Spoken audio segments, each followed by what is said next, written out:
After months of hype, build-up and speculation, these bad boys have finally arrived.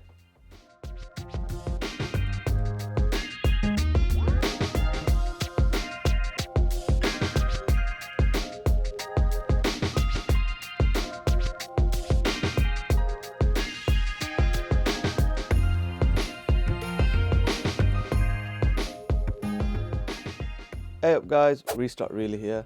Today we'll be taking a look at the Air Max 95 in collaboration with Corteiz in the Gutta green colorway. Well, I guess the spelling's a bit more like Gutta green, but yeah, you know what I mean. Oh, and as this is being recorded, I am fasting, so if my voice gets a little bit raspy towards the end of the video, bear with me, I'm sorry. So these officially released in Europe on the 10th of March for a retail of around £170, I believe. And the reason my memory might be a little bit foggy is because I did try as hard as I could to get these, but every time I tried to check out, the website just wasn't showing me any love. As soon as these loaded on the website, it was bombarded with traffic that it couldn't hold. The actual drop ended up getting delayed, the capture wasn't working, the password didn't work, but at the end of the day, that is how the world of supply and demand works. We can't all be winners, unfortunately. But you do have to commend the owner of Corteiz, Clint419 on Instagram. From the second he uploaded that Corteiz and Nike logo at Nike Town in London, we knew we were in for some great marketing. In fact, their short promo video they did just days before the actual release was insane.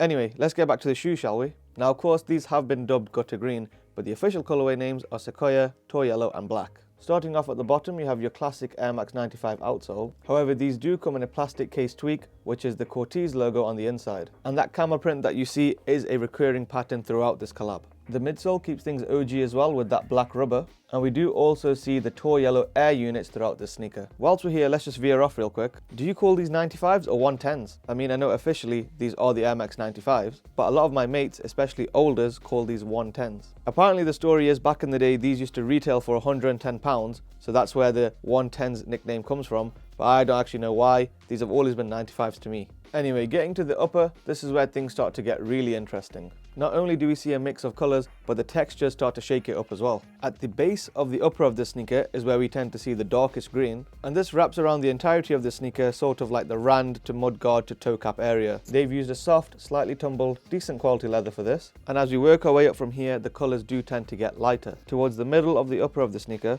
we have the light green leather going across the shoe, and there is no tumbling whatsoever on these panels, it's just tight, smooth leather. We then get to the summit of the sneaker, and that's where all the crazy stuff is going on. The colours used towards the top of the sneaker are primarily light brown, and you can see this area has a really unique fishnet piping sort of design going across. It's hard to explain because you can't actually pull these out, they're just glued straight down, but for me it gives off that military commando side pouch sort of vibe. We also have a light brown suede panel creating a border between the eyelets and the rest of the shoe. And in that same colour, we also see the roped laces. The laces go underneath the panel, which I think is a 3M strip, I'll have to check that. But below the strip and the laces, we have a slightly tumbled light brown tongue. At the top of the tongue, the material does change and we do get some slight padding. And then if we look at the inner lining of the sneaker, it almost feels waxy with that camel print going around. The camel print can be seen directly on the insole itself, and it's almost the exact same camel print we see on the outsole. Now when it comes to branding and logo placement, this pair did not shy away at all. On the medial side at the heel of the shoe, we have embroidery which reads Corteiz,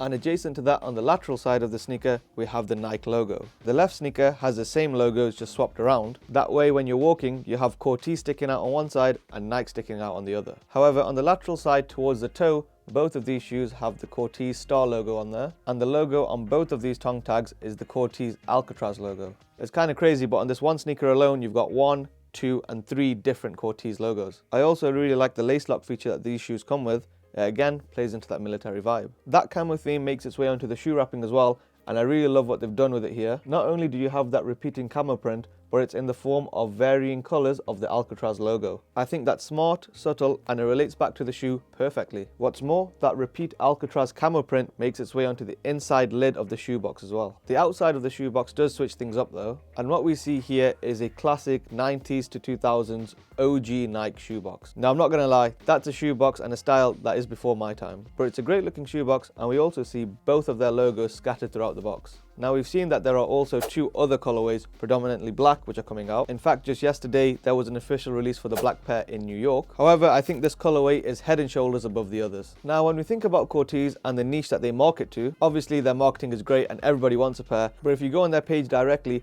you do see a sort of theme that they generally try to push. It's predominantly people on road wearing tracksuits, black Air Forces, faces covered, face masks, that kind of vibe, you know what I mean. It's not necessarily gangster vibes, but it does have that UK street roadman sort of feel to it. And there's nothing wrong with that at all. I only mention it because I think the Air Max 95 is the perfect silhouette for Corteiz to have collabed on. The triple black 95 is the UK's black Air Force One. Let's not lie about that. And to mix all that up with the foot soldier colorway is a really smart idea. One more thing I forgot to mention are the coordinates at the heel of the sneaker. Now when you type the latitude and longitude into Google, it gives you a location within the UK. Who knows, maybe if you dig there, there's buried treasure or an upcoming release. Regardless of what the truth is, I'm very sure that this isn't just random. Corteiz and their marketing is too good to do anything at random. But yeah, I have to say, as stressful and as difficult as it might have been to initially cop, getting them in hand, looking at them and unboxing them really makes me appreciate the sneaker. Oh, and I almost forgot to mention the JD Sport Style Sling bag. Again, another great touch they just can't miss. And if this is the level that we can expect in the future,